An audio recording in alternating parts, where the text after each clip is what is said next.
What's up, guys? I figured it was time to get back on track with the CD collection videos. Kind of fell off there for a little bit around the holidays. New year, time to get back in the swing of things and get going. I think this is video 41 of the CD collection. So, big thank you to you guys that have been following along through this so far. It's been a little bit of a chore, but some of you seem to really be enjoying it. So we're going to keep on going with it. We're still in the D section. First up, we have a band out of the Netherlands. This is kind of a melodic death metal, thrashy melodic death metal band. Very good stuff on this debut album from them. This is a Detonation with an Epic Defiance.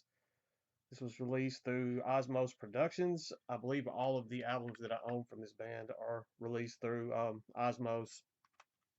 This is probably it rivals my favorite release from the band.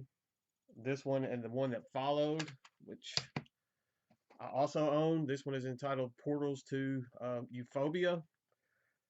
This one may be my favorite just because it was my introduction to Detonation, but I do really enjoy that debut and Epic Defiance. I really like that one as well. I wasn't a big fan of the packaging of Portals to Euphoria just because you will see it's in the digipack, which is a strike already, but it doesn't have a pocket or anything. There you open it up. Sometimes you'll have little sleeves or something for the liner booklet, but this one does not. So I am amazed that I have not lost that liner insert yet because it's just kind of thrown in there. But that's a killer album. If you're into melodic death metal, you're into kind of thrashy melodic death metal, definitely check out Detonation. Then I have their third full length entitled Emission Phase. This one is okay. Definitely not my favorite of the three that I own. They have one more that came out after this one. This one was released, I don't see, 2007 maybe. That doesn't sound right. I think it actually came out later than that. Uh,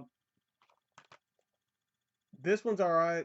I did not pick up their last album. Maybe at some point I will kind of backtrack and pick that one up. But I don't even know if the band's still putting out material. I think they only have the four full lengths that I am aware of. But I do enjoy those first two immensely. This one's okay. I still pull it off every once in a while and give it a little spin. But if I'm going to reach for something from Detonation, I usually go to either the Epic Defiance or Portals to Euphoria because those two are just stellar releases. Up next, we have a band out of England.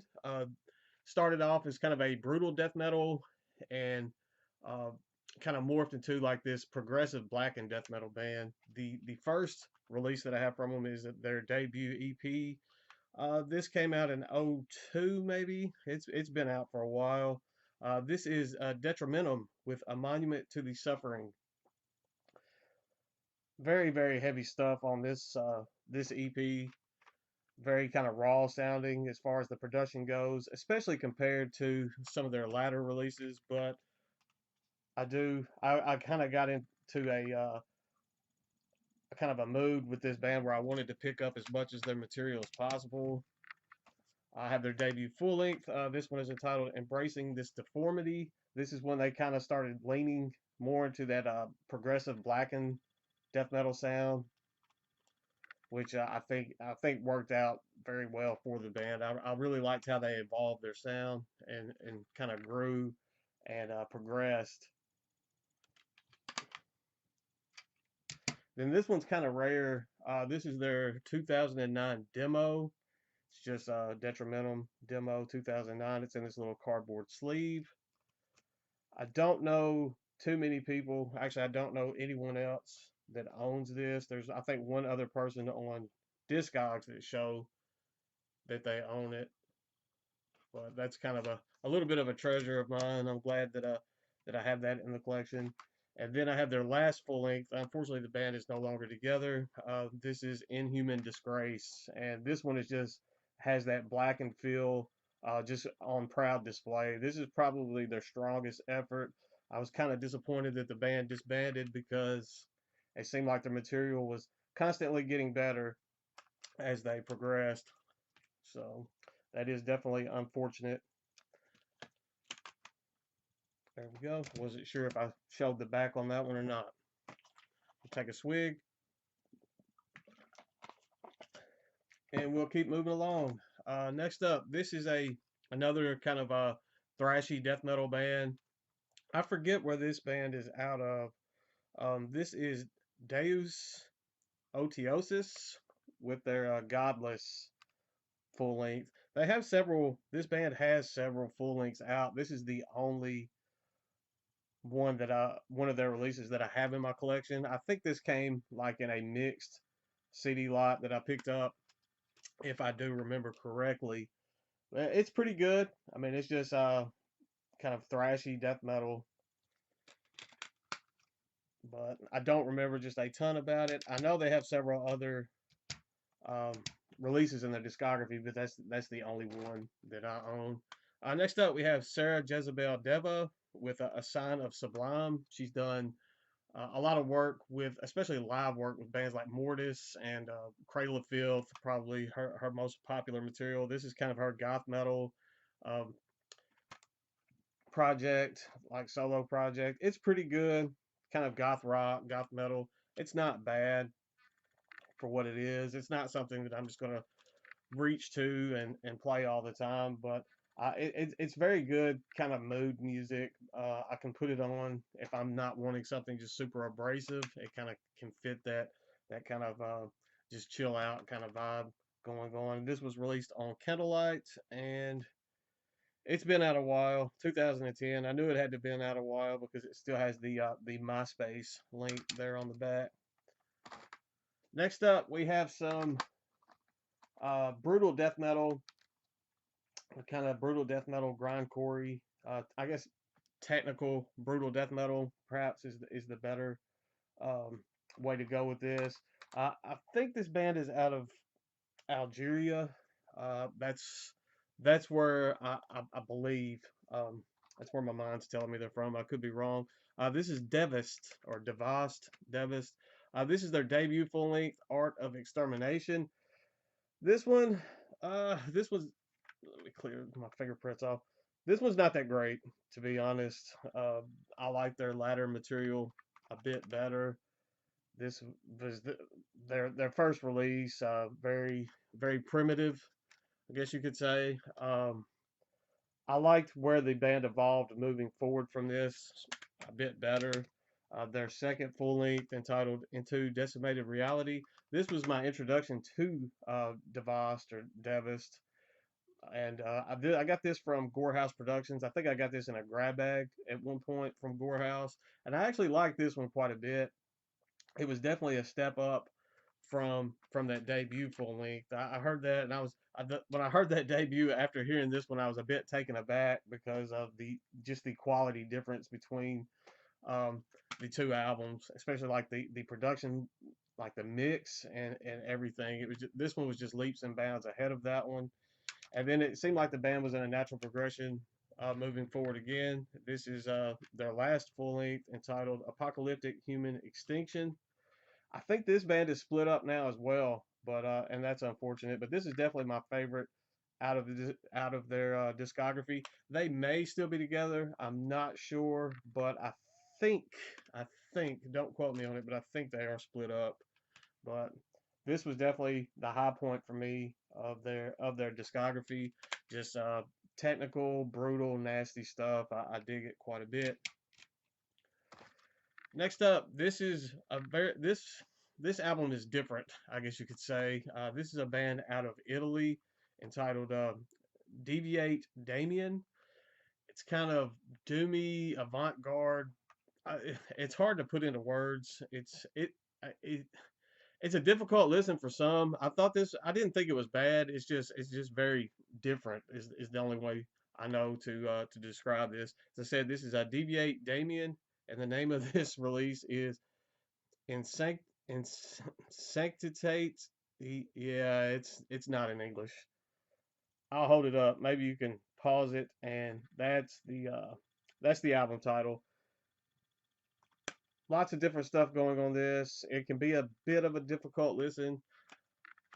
It's very heavy. It's got a huge thick booklet in there. They put a lot of effort into this release, but very avant-garde type stuff there. Next up, this is a band out of the Ukraine. I got this for $1 on clearance. This is Deviator with Two Forgotten Path, Triumph of the War. This is, as I said, blackened death metal out of Ukraine. This is a compilation release of some of their other material. I think they re-recorded this. This band has quite a few albums out. This is very raw. This is another one that can be a bit of a difficult listen. It has almost that raw black metal feel, almost basement black metal feel going on, with some death metal tied into it as well. Just nasty. I mean, just looking at the artwork and stuff with it, you kind of get a feel of what you're going to get out of this release, and it all just kind of encompasses and fits together perfectly with the aesthetic going on there. Next up, we have more kind of thrashy death metal. This is a band. See, I think they're out of Brazil. I was hoping maybe it would say on the back. This is their latest EP. This came out in 2018 on um, Narcoleptica Productions. This is hand numbered. This is number 2 out of 150, so I just barely missed the first one. This is Device with Godless. This is thrashy death metal, has that South American flavor going on, that kind of blistering South American thrash going on, and just tied in just with some in your face blast beating death metal. So good stuff here from Device. Definitely, I haven't listened to that one a little bit. I need to revisit that because I do remember enjoying that one quite a bit. Next up, if you've been following along the CD collection videos, this one shouldn't be a surprise. I know you probably remember seeing Cold Chamber at the beginning, so might as well show some doubledriver. I can kind of get in there with Thralls of Metal, Nick over there at Thralls, because he went through that. He's a close to the same age that I am, so that new metal heyday, some of that stuff is just kind of ingrained in us. So we got doubledriver with their debut self-titled. This one's pretty good, mainly just for nostalgia's sake, I would say. It's probably not as good as I remember it being. I have not listened to doubledriver in quite some time, but like in my mind, I remember this one being probably better than what it. If I was to listen to this today, it would probably just be out of nostalgia. It would have that little feel, just memories tied up into it that kind of cloud my judgment as to how well the album is. Next up, this is one that got a ton of playtime for me back when it came out. This is the Fury of the Fury of Our Maker's Hand. I saw them live, and they played quite a bit of material from this album as well, and I was just thrilled when I saw them play that live. It's been years and years and years ago now, longer ago than I'd like to admit, but this one I'm surprised. I'd be surprised if it wasn't kind of scratched up, and it's actually in better shape than what I was expecting, just from the amount of transit that I put this through as far as playing in the car and stuff back in the day. So next up, this one is one that I never really I couldn't really get into this one. I think I got this at Hastings before they went out. I think I got this one actually marked down.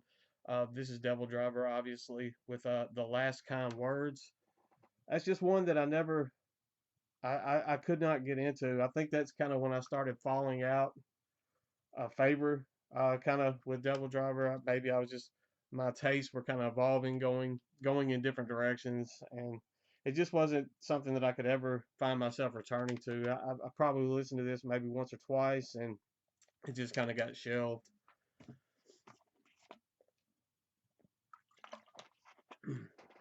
Next up, I also bought this one used. This is doubledriver with Beast. This one I think I liked a little bit better than the last kind words. This one got a little bit more playtime, but once again, I think I was just kind of reaching that point where I was kind of branching off and enjoying other things, and doubledriver is just not something that I found myself returning to that much when a lot of this latter material, I say latter, mid era to latter material was coming out. And then the last one that I ever picked up, I like this one better than both of the previous that I just showed. This is Devil Driver with Trust No One. This was the last one that I've kind of sought out to pick up, but I enjoyed this one when it came out for what it was. I'm not a big fan of the packaging. This was released through Napalm Records, but even nowadays, that's like a deluxe digipack compared to what we're getting. Some of these labels are putting out now, so unfortunately, CDs are just kind of the afterthought. Then, if you don't like new metal, you probably don't really care for a whole lot of metalcore either. That's what we got coming up next. We have the Devil Wears Prada with Dear Love, A Beautiful Discord. Yeah, I have metalcore and stuff. At this point, following along this collection, you probably won't be surprised with much of anything that I show. As you've probably begun to notice, my tastes are a bit all over the place, just depending on my mood. Devil Wears Prada is another band that I have not listened to in quite some time, but this one was a pretty solid release there. Running out of space on the table. Next up, this is another one. I think I picked up almost all of these, aside from maybe the last two that I'm going to show of Devil Wears Prada. These were all used when I picked them up. This is Plagues. This, I believe, this had a slipcase at one point. It did not have it when I purchased it. This is the reissue that has the DVD and the album together. I can't really tell you just a ton about this release. I don't remember just a whole lot about it. I think I listened to this once. This CD case obviously has seen better days. Snap it back together. I remember thinking that this one was okay, but I don't know. I kept telling myself I was going to revisit and spend some time with that, and I just never really did. We have Dead Throne, probably one of my favorite uh, full lengths out of the kind of used bundle of theirs that I picked up. It is not my favorite release from them, but out of this little section here, it's probably my favorite. And then we have 818. This is another one I don't remember. I don't think I really like this one just that much. When I heard it, it still has the Hastings old barcode that they just slapped straight on the digipack there. So that was awesome of them. This one is in a awful packaging. It's just in that little fold out CD wallet. I hate it. I'm not going to pull the CD out because this point is probably already scratched up anyway, so it shouldn't matter. But I hate the packaging on that. Next up, we have what is probably my favorite Devil Wears Prada release. This is the Space EP. This is a short EP, but I know a lot of people didn't really care for this. I guess a lot of the kind of Devil Wears Prada purist, if that's a thing, people that have been following the band and hardcore into their music for years. I think this sounded a little different to them, and it wasn't something that they were just super big fans of. For me, this was my favorite release that I heard from Devil Wears Prada. I still like this. I can still pull this out today, and enjoy it just as much as I did when I first heard it. I love anything really that with that kind of spacey vibe going on in this. Almost atmospheric kind of vibe going on this. That always translates over to me, something that I can get into. But that's probably my favorite Devil Wears Prada release. So I'll probably get a little bit of hate for that. And then we have Transit Blues, which is the last release that I picked up from them. This one's pretty good. It kind of reminds me some of the style that they had going there with the Space EP. As you can see, this one was used or a promo or something. I purchased this one online, and it came with a little line through the barcode. I really don't care. I mean, it's not like I bought it to resell it or anything. So there we have it. That wraps up what I own from Devil Wears Prada. I know that I'm missing several from them, but I probably won't be seeking out Devil Wears Prada material anytime soon. We have some more metalcore. This is Devil You Know with They Bleed Red. This came in a mixed CD lot that I purchased on eBay that had some other albums that I wanted in it. This one came with it. It's not bad. It features I just went blank. The guy from one of the singers from Kill Switch engage. His name just escaped. Just as Howard Jones. Yeah, that's who it was. His name just escaped my memory there, but I mean, it's not bad. It's not something that I'm going to listen to every day, obviously, but it has its place. Moving back to what some of you are more accustomed to seeing on this channel, we've got some black metal. This is Devil Groth with Morena. This is raw black metal out of Russia. They kind of lean towards war and nature. There's some occult themes going as well, but I think like war and nature are the main two themes going on within a lot of this. This I'm wanting to say this one's been out. I'm gonna go out on a limb and say around 2016 is when I got this, or when this came out. They have a ton of releases in their discography. This is the only Devil Groth album that I own, but I know that they have several releases that they've put out. This one's good. I do like this. It was released on More Hate Productions, but good stuff there out of Russia. And then the last one for this video, we have some occult rock. This is The Devil's Blood with a Thousandfold Epicenter. This one is very good. I dug this quite a bit. They have 3 full lengths, but this is the only one that I own. I got this from a bundle pack, a Metal Blade Records bundle. It was originally released on Van Records, and in 2012, Metal Blade did the reissue on this. When I first heard this, I had no idea what to expect. I had never heard this band before. It came in that bundle that was kind of a blind listen going into it. I was a bit taken aback. It wasn't nothing like I was expecting. Just looking at that, I was expecting some black metal. I was expecting something heavier, but I got this kind of occult rock. And after it kind of sank in what I was getting into, I kind of fell in love with this release. I definitely need to pick up their other 2 full lengths, but I just haven't gotten around to it. But I do dig this one quite a bit. I picked up that bundle years and years ago, and this is one that still gets playtime and gets pulled off the shelf just uh, just because of how good it is. So good stuff there from the Devil's Blood. That's all I've got in this one. We're still in the D's. We'll probably be in the D's for the next little while. We still got a few more sections to go before we make it into the E section. I'll try to get it up as soon as possible.